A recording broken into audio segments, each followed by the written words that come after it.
Most people picture Gomorrah as a simple place of punishment for sinners.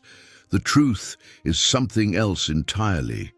What existed in that valley was a metropolis of 40,000 people, built upon the most fertile land in the Middle East, compared by ancient writers to the Garden of Eden itself, and in a single morning everything turned to ash. This is the story of Gomorrah's last seconds. There is a detail most people are completely unaware of.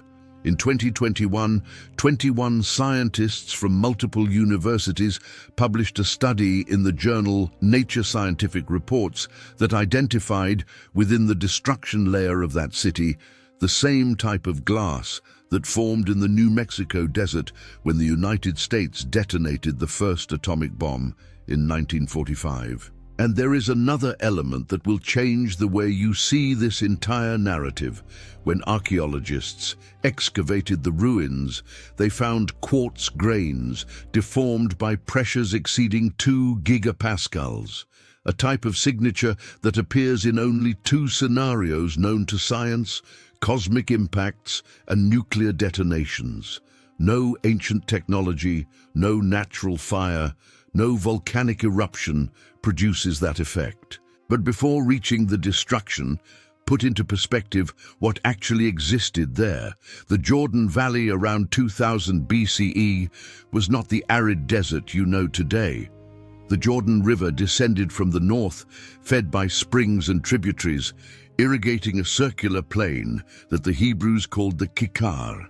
The text of Genesis, chapter 13, verse 10, describes this region with a comparison that leaves no room for doubt. It was like the garden of the Lord, like the land of Egypt. 2 simultaneous references to what was most fertile in the ancient world. The Garden of Eden, symbol of natural perfection. The Nile Delta, the agricultural engine of an entire civilization, and the Jordan Valley rivaled them both. Picture a green carpet stretching for dozens of kilometers north of the Dead Sea. Date palms, heavy with fruit, lined along irrigation channels. Fields of wheat and barley rippling in the hot desert wind. Ancient olive trees supplying the oil that lubricated the entire regional economy. Vineyards climbing the hillsides, producing grapes that fed a wine industry. Fig trees, pomegranates, lentils, chickpeas, flax. Everything grew there in an abundance that drew populations from hundreds of kilometers around. The soil was alluvial. Centuries of deposits from the Jordan River and the seasonal wadis had created a layer of black earth, deep and rich in nutrients capable of sustaining consecutive harvests without becoming exhausted. Annual rainfall ranged between 100 and 200 millimeters, insufficient for dryland farming in any other context. But this was not any other context. The system of natural springs and the Jordan itself compensated for the lack of rain. Water was everywhere. The water table was high, channels cut across the plain like veins feeding a living organism. And at the heart of that valley rose a city that defied everything one would expect of a Bronze Age civilization. 36 hectares of urban area. To put that in perspective, Jericho, which most people consider an important city of that period, occupied between 4 and 5 hectares. The city that archaeologists identify as the probable Gomorrah was between 7 and 9 times larger than Jericho. It was one of the largest cities in the entire southern Levant, rivaled only by Hazor at the far northern edge of Canaan, which covered between 80 and 100 hectares at its later peak. The upper city, the Acropolis, where the palace and administrative buildings stood, occupied between 10 and 12 hectares and rose roughly 25 to 30 meters above the surrounding plain. From there, the rulers could watch caravans arriving from the north, herds grazing on the hillsides, and to the south, the metallic, motionless glint of the Dead Sea beneath the sun. The lower city spread across another 24 to 26 hectares, encircling the Acropolis like a ring of residences, workshops, markets, and storehouses. Walls, not decorative or symbolic walls. The fortifications of the lower city were between 4 and 5 meters thick, built in mud brick over cyclopean stone foundations. In some sections, the thickness reached 5.2 meters. The height reached 10 meters or more. Consider what that represents in engineering terms for a civilization without cranes, without machines, without Portland cement. Every brick was hand-molded, sun-dried, transported on backs or by donkeys, and laid by workers who repeated that process thousands of times a day for years. The upper city had its own independent fortification system separate from the outer wall. The Acropolis walls reached 7 meters in width. 7 meters, that is the width of a 2-lane highway. Any army that broke through the first line of defense would find a second fortress inside the city itself. The monumental gateway complex deserves attention. In the Middle Bronze Age, a city gate was not merely an opening in a wall. It was the center of civic life. Trials were held there, contracts were sealed, taxes were collected on goods in transit. The presence of a monumental gate at Tall El Hammam, the archaeological site that most researchers identify with the cities of the plain, indicates a sophisticated political structure with administrative hierarchy, legal system, and functioning bureaucracy. And it is precisely at that gate that Genesis chapter 19, verse 1, places Lot when the angels arrive. He was sitting at the gate, not as a visitor, as an authority. Notice what archaeology reveals about the daily life of those people. Excavations begun in 2005 under the direction of Dr. Stephen Collins of Trinity Southwest University unearthed thousands of restorable ceramic vessels from the Middle Bronze Age occupation. These were not crude pieces. The variety and quality indicate a society connected by commercial networks extending to Egypt, the Levantine coast, and Mesopotamia. Objects imported from Egypt, alabaster, gold, faience, appeared alongside Mesopotamian cylinder seals and textiles from the Syrian coast. Examine the details of the economy. The valley controlled a resource the ancient world competed for with intense appetite. Bitumen from the Dead Sea. Blocks of natural asphalt rose from the lakebed and floated to the shores, where they were collected and exported throughout the Near East. Egyptians used Dead Sea bitumen in the mummification process. Shipbuilders used it as a sealant. Craftsmen used it as an adhesive. The historian Flavius Josephus, writing in the 1st century, called the Dead Sea the Lake Asphaltite. Such was the association between those waters and the bitumen trade. The cities of the plain controlled the extraction and taxation of this material. It was oil before oil. Genesis chapter 14 verse 10 confirms the presence of these reserves.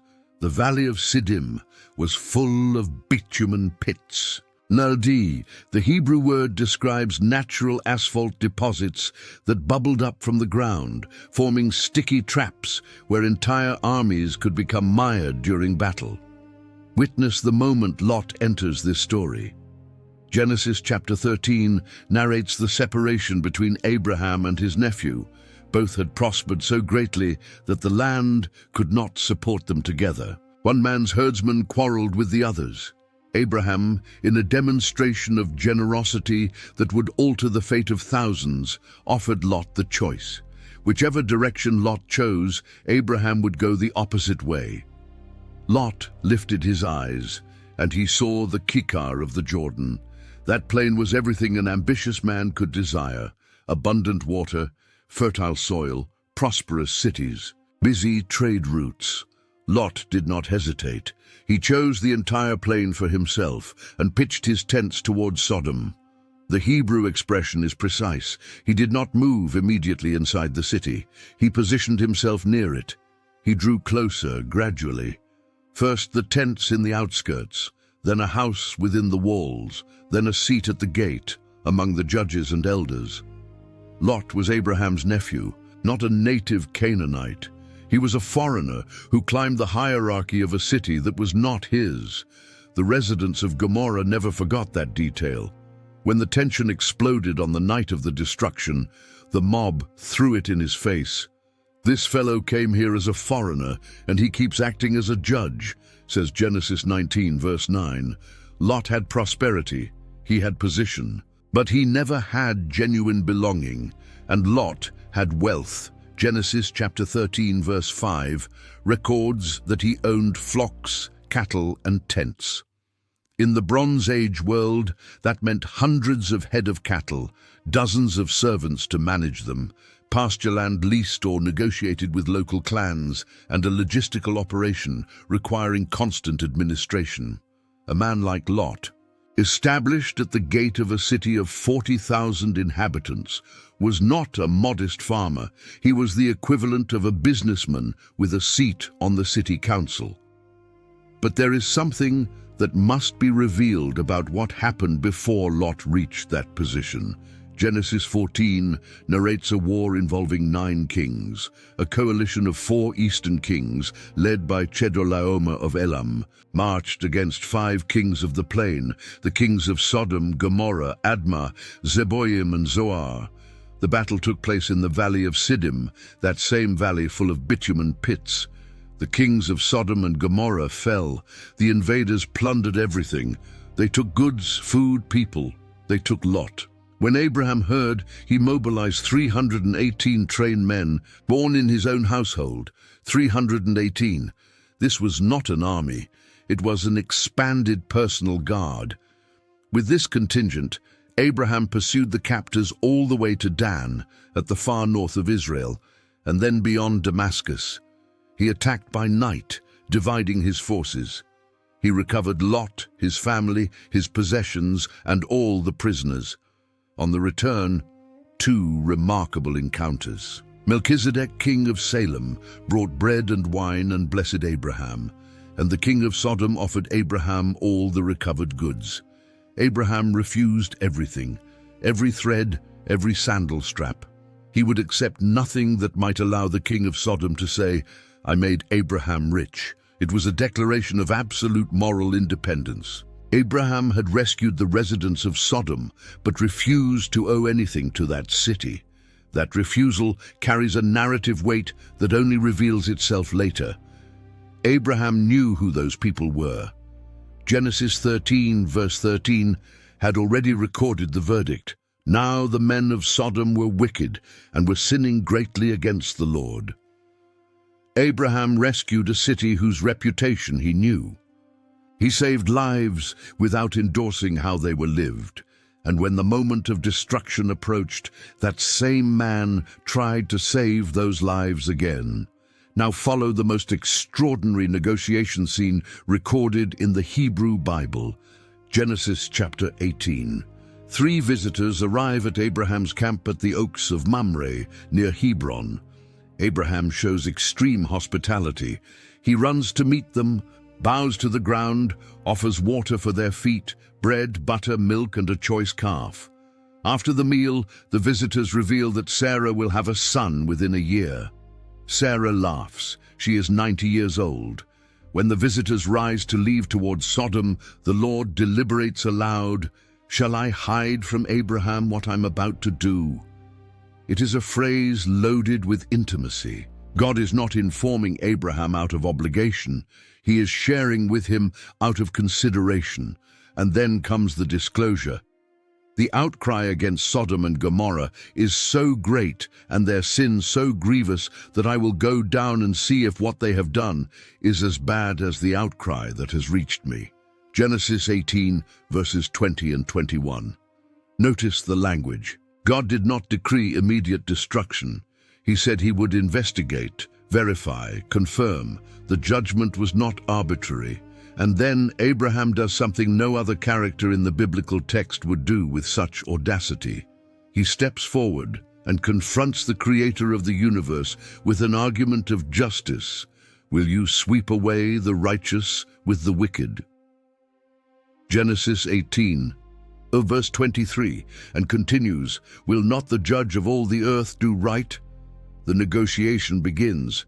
If there are 50 righteous people in the city, God will spare it. Abraham agrees and immediately presses lower. 45, 40, 30. 20, 10. With each reduction, Abraham acknowledges his boldness. I, who am nothing but dust and ashes, have been so bold as to speak to the Lord. But he does not retreat. 6 rounds of argument, 6 divine concessions, and in the last, the answer, I will not destroy it for the sake of 10. Abraham stopped at 10. He probably calculated that Lot's family, Lot, his wife, his 2 unmarried daughters, his married daughters, and their husbands would number at least 10 people. He was wrong. Lot's sons-in-law treated the warning as a joke. They stayed. There were not 10. Now measure what was at stake that night. The estimated population of the metropolitan area of Tall El Hammam ranged between 25,000 and 40,000 people.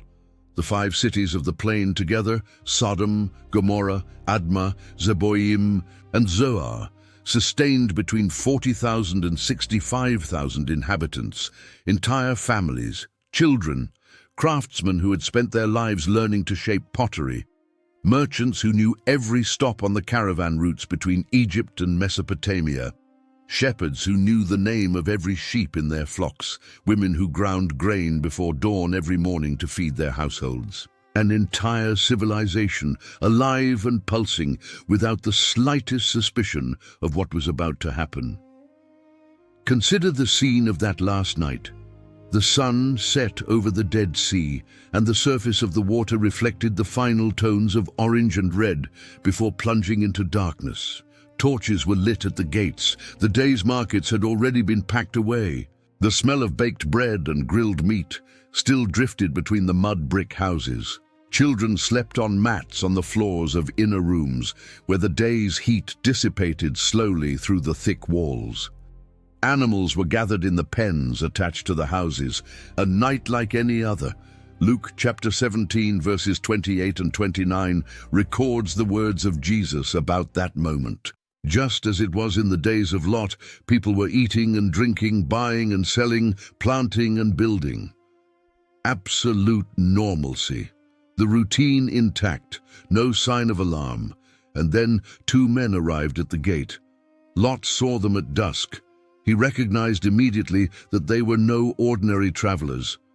He bowed with his face to the ground, a gesture of deep reverence reserved for visitors of exceptional importance. He insisted that they stay in his house, not in the city square. He knew what happened to strangers who slept in the open in Gomorrah. He prepared a feast. He baked unleavened bread. The detail of the unleavened bread suggests urgency. Bread without yeast is ready faster than leavened bread. Lot wanted to feed them and shelter them before the city noticed their presence. He was not fast enough. Genesis 19 verse 4 describes what happened before they had lain down. All the men from every part of the city of Sodom, both young and old, surrounded the house. The phrasing is deliberate. This was not a gang. It was not an isolated group. It was the entire city, young and old, from every quarter. A collective mobilization against 2 strangers under Lot's roof. The mob demanded that Lot hand over the visitors. Lot went outside, shut the door behind him, and pleaded, "No, my friends, don't do this wicked thing."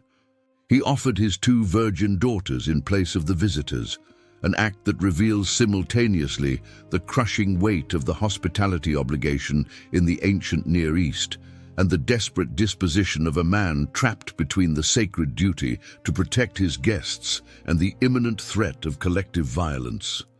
The crowd turned against him. This fellow came here as a foreigner, and he keeps acting as a judge. Years of living there, sitting at the gate, adjudicating disputes, administering public life, and it took just one night of confrontation for his entire social standing to collapse. Lot had always been the outsider who had dared to climb too far. The angels pulled Lot inside and struck the crowd with blindness. And even blind. Genesis records that the men kept trying to find the door.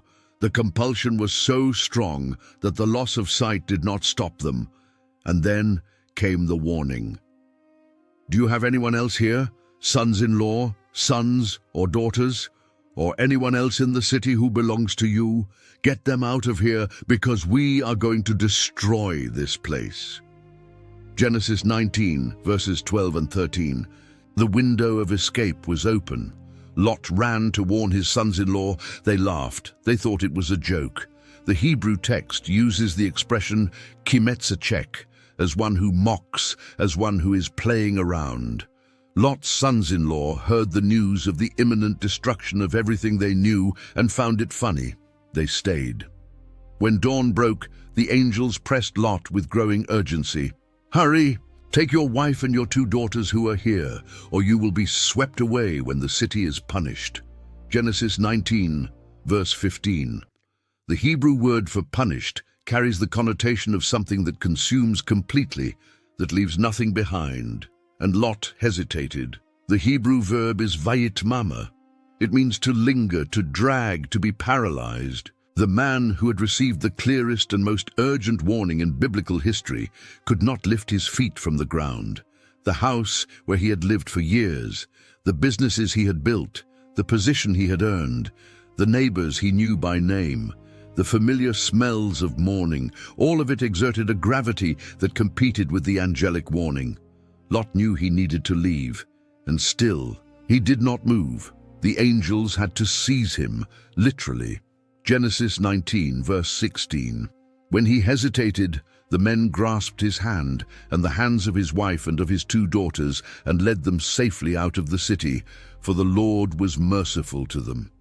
4 people dragged to survival against their own will. The instruction was direct. Flee for your lives. Don't look back, and don't stop anywhere in the plain. Flee to the mountains, or you will be swept away. Genesis 19, verse 17. Every element of the command mattered. Do not look back. Do not stop on the plain. Reach the mountains. The destruction zone would cover the entire Kikar. Anyone on the plain when the event occurred would be consumed. Lot asked for a concession. He claimed he could not reach the mountains in time.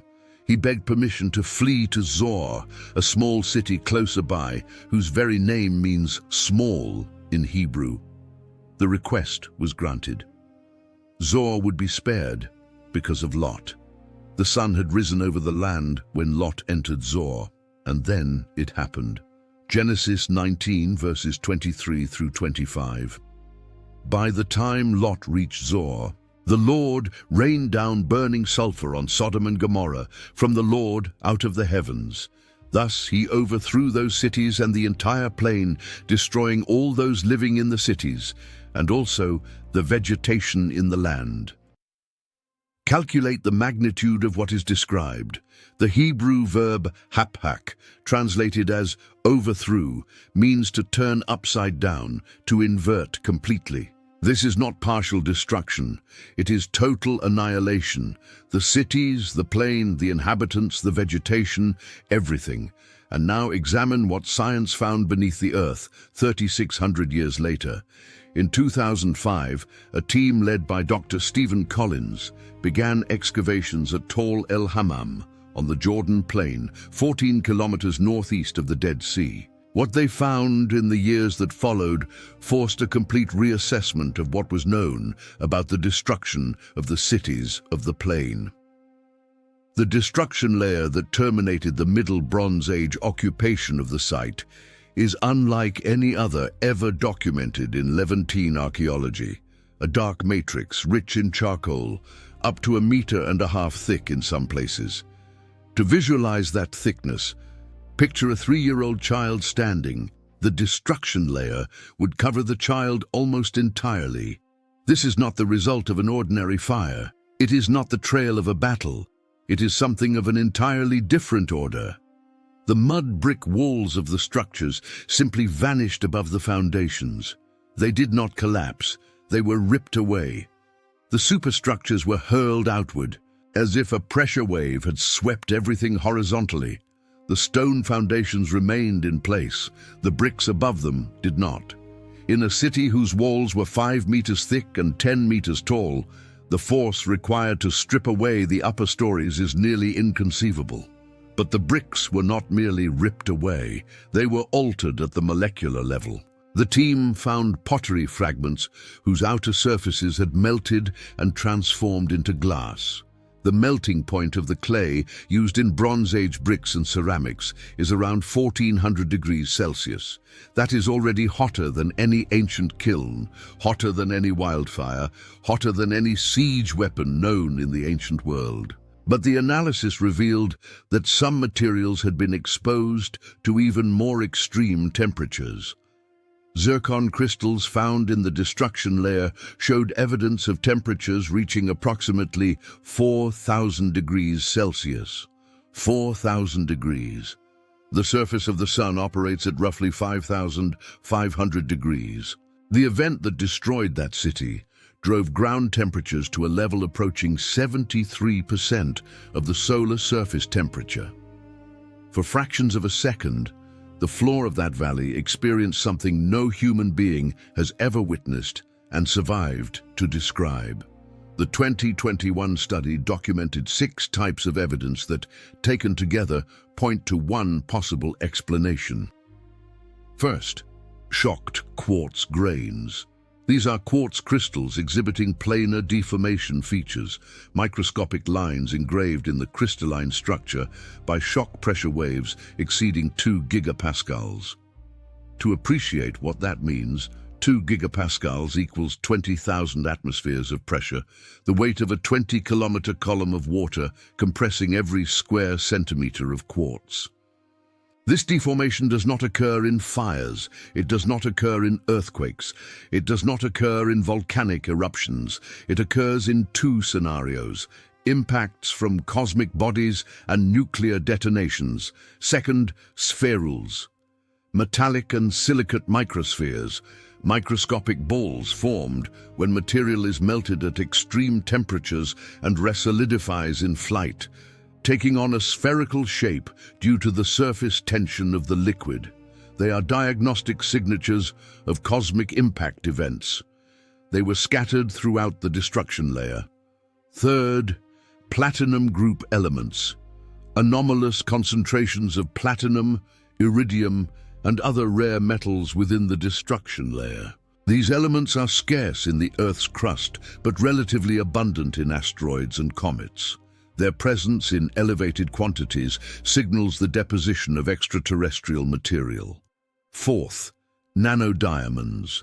Carbon spherules containing nanoscale diamonds, formed under the extreme pressures and temperatures consistent with cosmic impact. Diamonds created in fractions of a second by the heat and pressure of an explosion that would make any human technology look like a lit match. Fifth, trinitite-like glass. Melted material that resolidified into glass with composition and formation conditions analogous to trinitite. The green glass that formed in the New Mexico desert when the first atomic bomb melted the sand on July 16, 1945. The same thermal signature, the same transformation of soil into glass. Separated by 3,600 years and 10,000 kilometers, 2 events produced identical results in the ground. Sixth, directionality of destruction. The walls of buildings were demolished preferentially in a consistent direction, from northeast to southwest, indicating a directional shockwave originating from a specific point in the sky. This was not a uniform radial explosion like that of a volcano. It was a jet of energy coming from above and from one side, sweeping everything in its path. The conclusion of the 21 researchers is that a cosmic body, an asteroid or comet fragment with an estimated diameter of 50 to 60 meters, entered the atmosphere at high velocity and exploded a few kilometers above the Jordan Plain. An airburst, the same type of event that devastated 2,150 square kilometers of Siberian forest at Tunguska, Russia, on June 30, 1908, with one difference. Tunguska struck an uninhabited forest. The event in the Jordan Valley struck a metropolis of tens of thousands of people. The energy released was estimated at between 10 and 30 megatons of TNT. For perspective, the bomb that destroyed Hiroshima on August 6, 1945, released approximately 15 kilotons. 1 megaton equals 1,000 kilotons. The event that destroyed the cities of the plain released between 667 and 2,000 times the energy of Hiroshima. It was equivalent to a large modern thermonuclear weapon. On the same scale as the Castle Bravo test, 15 megatons, the largest American nuclear detonation, conducted on March 1, 1954.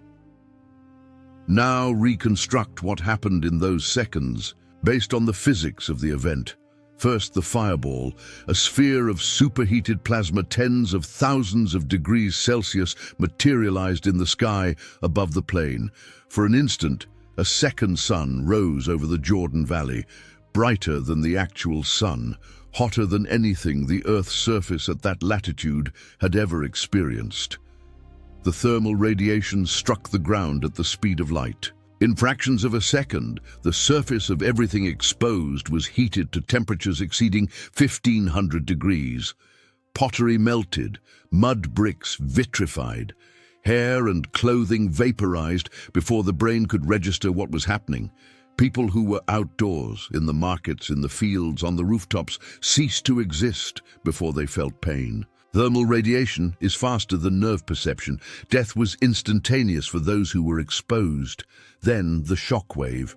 Traveling at hundreds of meters per second at ground level, faster than any hurricane ever recorded, faster than a commercial aircraft at cruising speed.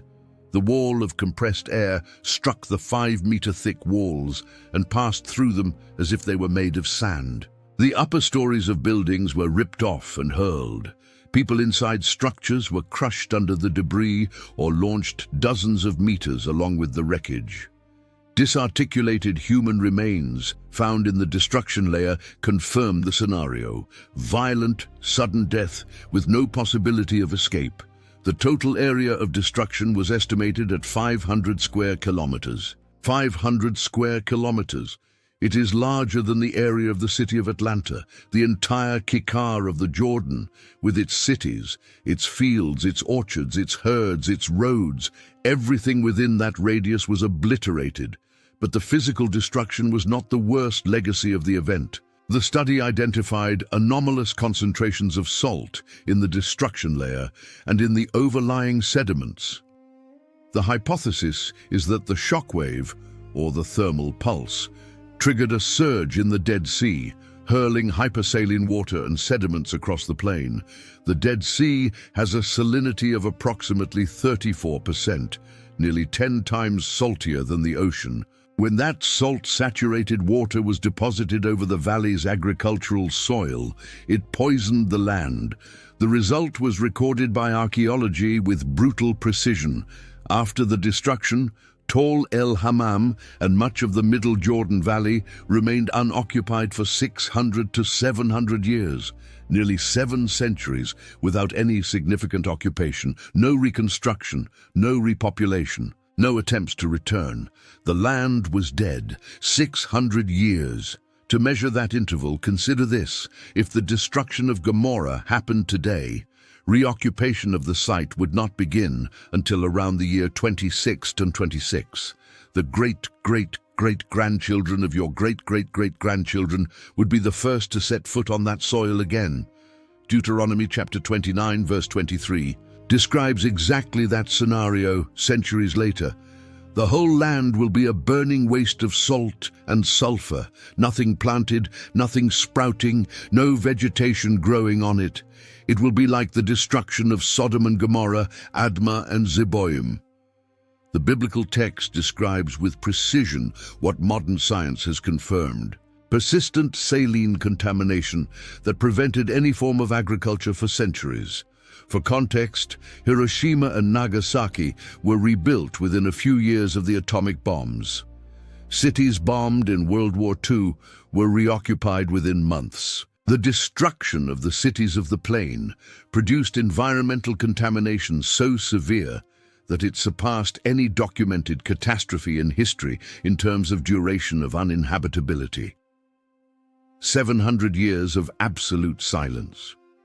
Now return to the morning of the destruction and follow the story of one specific person, Lot's wife. The biblical text never records her name. She is identified only by her relationship to her husband, but her story became one of the most enduring images in the entire biblical tradition, so potent that Jesus cited her by reference centuries later. Remember Lot's wife. Luke 17, verse 32. Genesis 19, verse 26. But Lot's wife looked back, and she became a pillar of salt. The Hebrew verb vatabet does not describe a casual glance. It is a sustained, deliberate, intentional look. She did not turn her head by reflex. She stopped, she turned around, and she gazed at what she was leaving behind. She was behind Lot, slower, more reluctant. While the others pressed forward toward Zoar, she fell back, unable to complete the break. In that city were her married daughters who had not left, her sons-in-law who had laughed at the warning, her neighbors, her home, her life built over years. Everything that gave shape to her identity was in that valley. And she looked. The expression pillar of salt, in Hebrew Netziv Melech, takes on concrete physical dimension in the context of the Dead Sea region. Mount Sodom, on the southwestern shore of the Dead Sea, is an 11-kilometer salt diapir that rises roughly 170 meters. Erosion carves its walls into vertical columns that frequently assume vaguely human shapes, pillars of salt sculpted by wind and rain over millennia. And if the cosmic event really did cause a surge of hypersaline water from the Dead Sea across the plain, anyone caught by that wave would have been literally engulfed and preserved in crystallized salt deposits. Science and text intersect at a point of convergence that defies the separation between sacred record and empirical data. Now follow Abraham the next morning, Genesis 19, verses 27 and 28. Early the next morning, Abraham got up and returned to the place where he had stood before the Lord. He looked down toward Sodom and Gomorrah, toward all the land of the plain, and he saw dense smoke rising from the land, like smoke from a furnace. Abraham was near Hebron, between 30 and 40 kilometers southwest of Sodom, and from that distance, what he saw was smoke rising like that of an industrial furnace. The Hebrew word kivshan describes the type of kiln used to smelt metals or burn lime. An intense, concentrated combustion capable of transforming ore into liquid metal. The comparison is not to a campfire, it is not to a wildfire, it is to a high-temperature industrial process. And that smoke was visible 40 kilometers away. The smoke column from a 10 to 30 megaton explosion rises to altitudes of 20 to 30 kilometers, reaching the stratosphere. It forms the characteristic mushroom shape the world first recognized at Hiroshima. Abraham, from Hebron, would have seen exactly that. A massive column of smoke and debris rising vertically to heights that seemed to reach the sky itself. Without vocabulary to describe an atomic mushroom cloud, the biblical narrator used the closest available reference, the smoke from a furnace. Now witness the human cost in its most raw dimension. Between 40,000 and 65,000 people lived in the 5 cities of the plain. When the event occurred, the vast majority were still asleep or beginning their morning activities. The window between Lot's warning to his sons-in-law and the destruction was a few hours, one night, and only 4 people left. Lot, his 2 daughters, and his wife, who died along the way. 3 survivors from a population of tens of thousands. Calculate the survival rate. If the total population was 50,000 people, 3 survivors represent a survival rate of 0.006%. For every person who escaped, more than 16,000 perished. It is a ratio of annihilation that proportionally surpasses any natural catastrophe documented in ancient history. But the human cost is not measured in numbers alone. It is measured in what those lives meant. Think of the women who woke that morning and began grinding grain as they did every day. Grinding stones were found in dozens of rooms excavated at Tall El Hammam. Every day before dawn, women knelt before those stones and crushed wheat and barley to feed their families. The work demanded hours. It wore down the knees, the back, the wrists. Examinations of female skeletal remains from the Bronze Age Levant show severe osteoarthritis in the knee and elbow joints, consistent with the repetitive motion of grinding over decades. Many developed herniated discs. Some lost mobility in their fingers before the age of 40.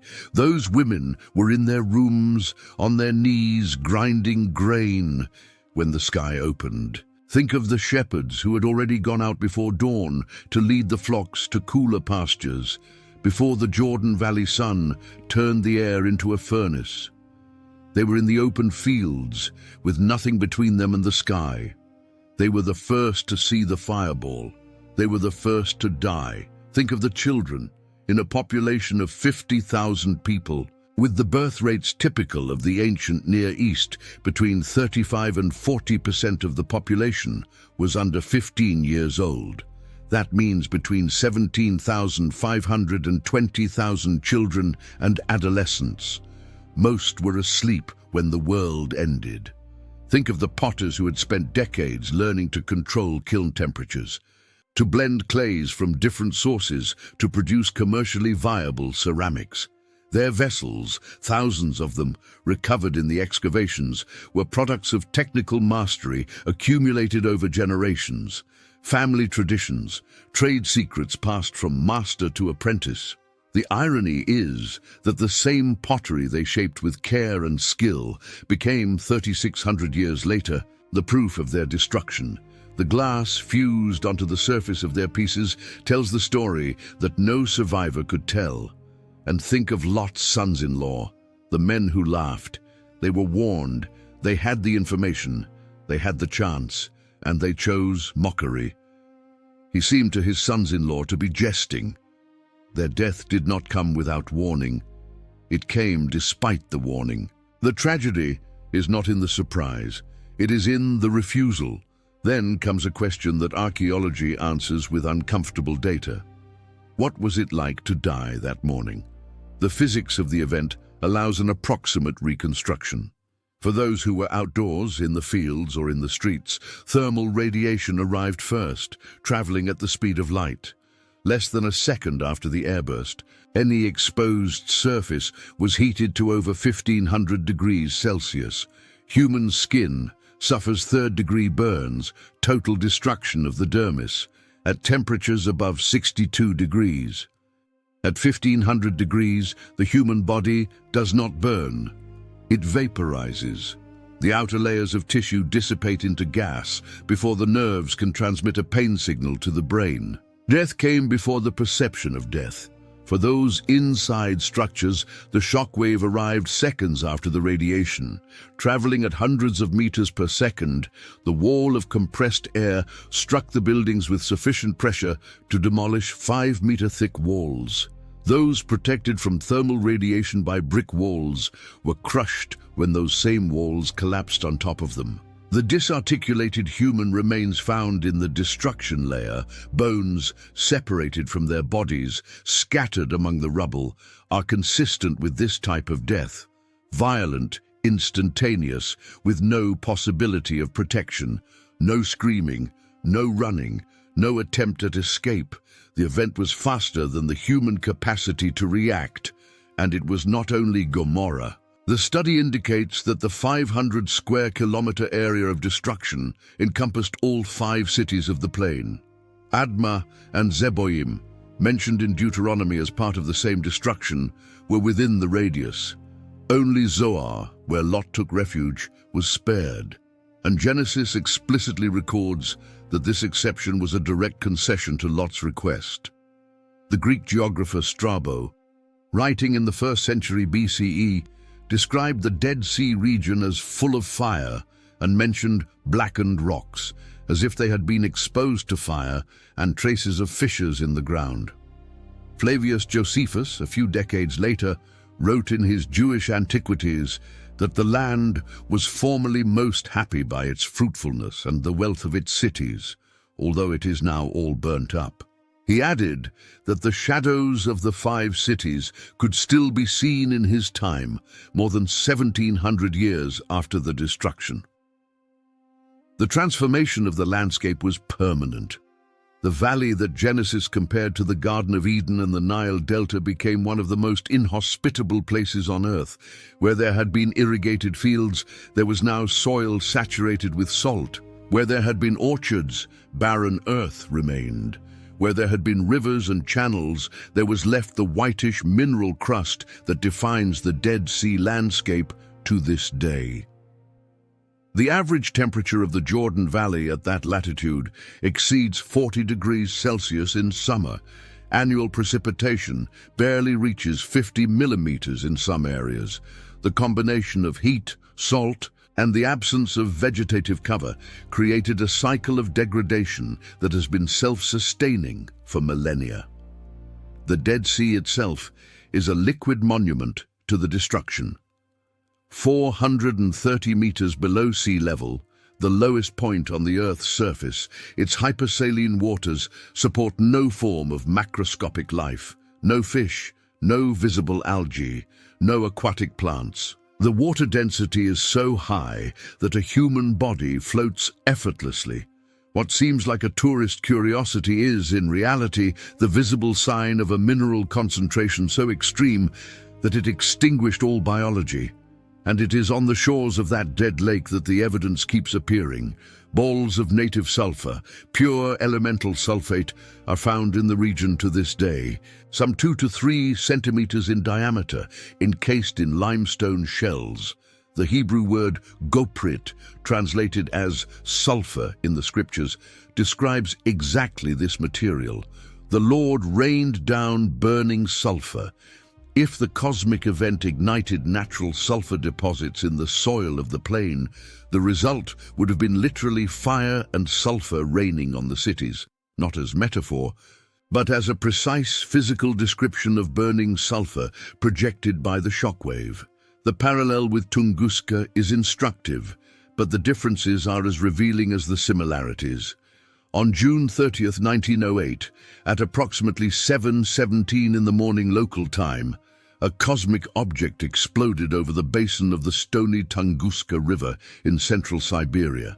The explosion, estimated at between 10 and 15 megatons, with some calculations reaching 30, flattened 80 million trees across an area of 2,150 square kilometers.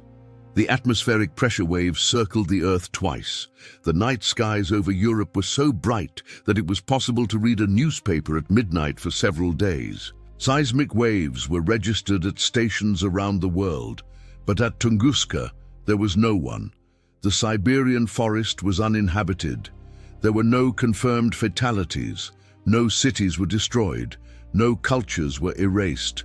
In the Jordan Valley, the same type of event struck the heart of a complex urban civilization. Tens of thousands of lives, centuries of cultural, architectural, and commercial development, craft traditions, legal systems, social hierarchies, family networks stretching across generations, all of it consumed in seconds.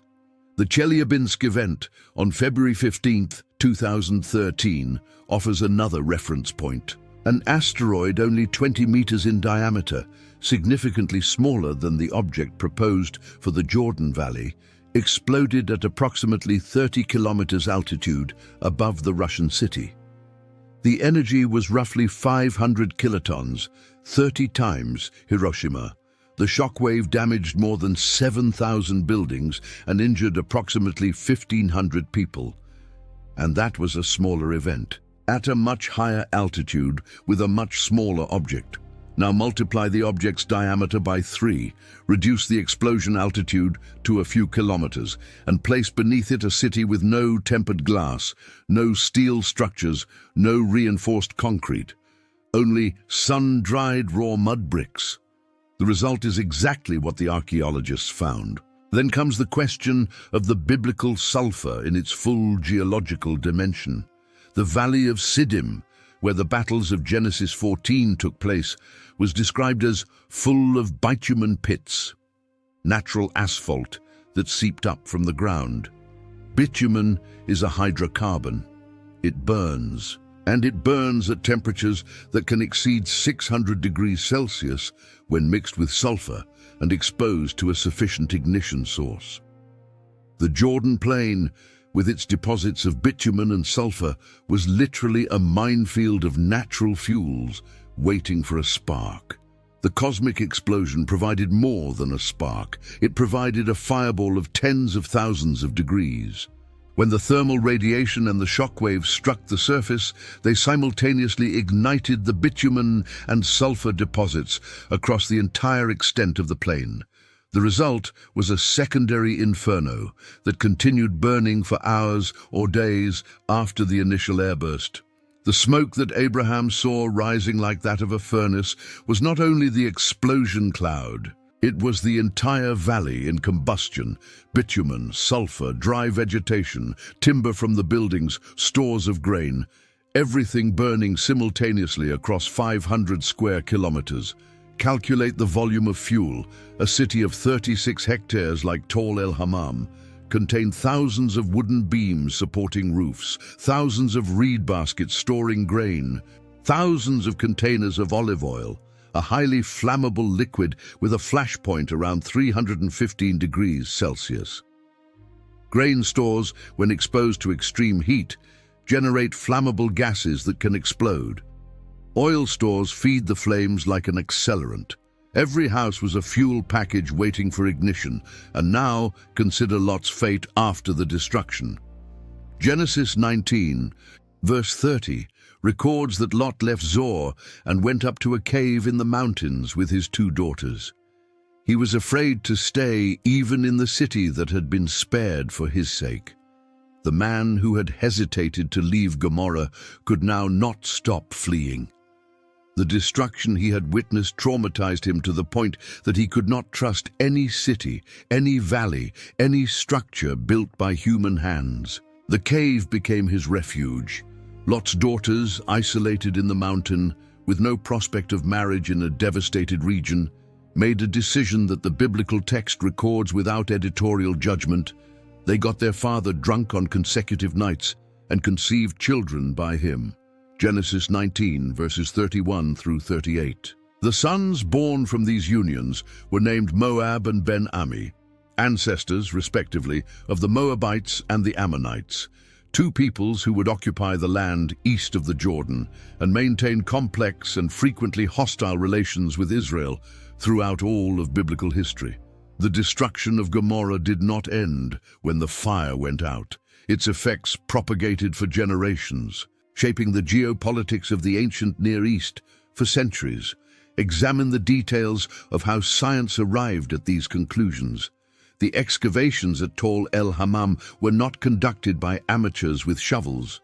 The multidisciplinary team included archaeologists, geologists, mineralogists, geochemists, and physicists. Samples from the destruction layer were analyzed in laboratories using scanning electron microscopes, mass spectrometers, and X-ray diffractometers. Every shocked quartz grain was photographed at micrometric scale. Every metallic spherule was analyzed for its elemental composition. The results underwent peer review before publication in Nature Scientific Reports, one of the most prestigious scientific journals in the world. The fact that 21 researchers from different institutions and disciplines independently arrived at the same conclusion, an aerial cosmic explosion, eliminates the possibility of individual bias. The convergence of 6 lines of evidence creates a forensic case that, if presented in a courtroom, would be considered proof beyond reasonable doubt. But there is a detail still to be revealed that makes this entire story even more striking. The destruction layer at Tall El Hammam is not the only evidence of catastrophe in the region. Other Bronze Age sites on the Kikar show signs of contemporaneous destruction, simultaneous abandonment, ash layers, absence of reoccupation for centuries. The event was not local, it was regional, and the scale of the catastrophe corresponds exactly to what the biblical text describes. Not merely one city destroyed, but all those cities and the entire plain, destroying all those living in the cities, and also the vegetation in the land. The destruction verified archaeologically covers exactly the area described in the biblical narrative. No more, no less.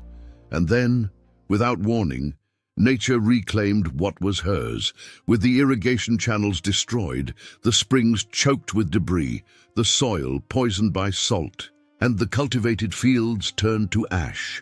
The Jordan Plain began a process of desertification that accelerated with every decade without human intervention.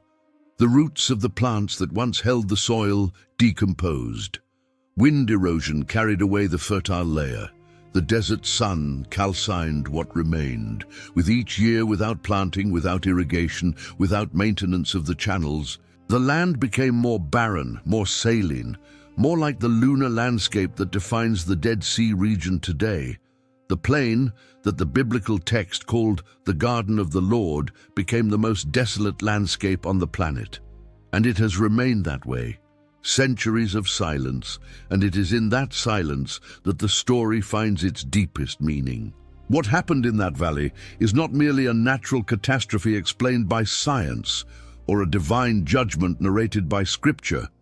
It is both simultaneously, and the tension between these two readings is what makes the story of Gomorrah so persistent in human memory. In 4,000 years, no civilization has forgotten that name. No generation has stopped repeating that story.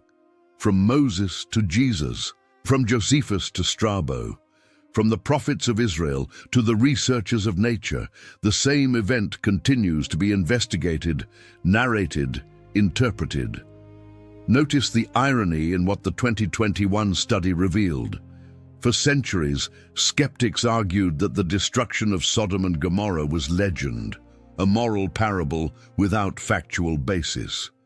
And then, the most rigorous science available, isotopic geochemistry, impact mineralogy, platinum group element analysis, confirmed that a catastrophic event of cosmic scale really did destroy an urban civilization in the Jordan Valley during the Bronze Age. The mechanism proposed by science, fire from the sky with force enough to melt stone, corresponds exactly to what the text of Genesis has described for millennia.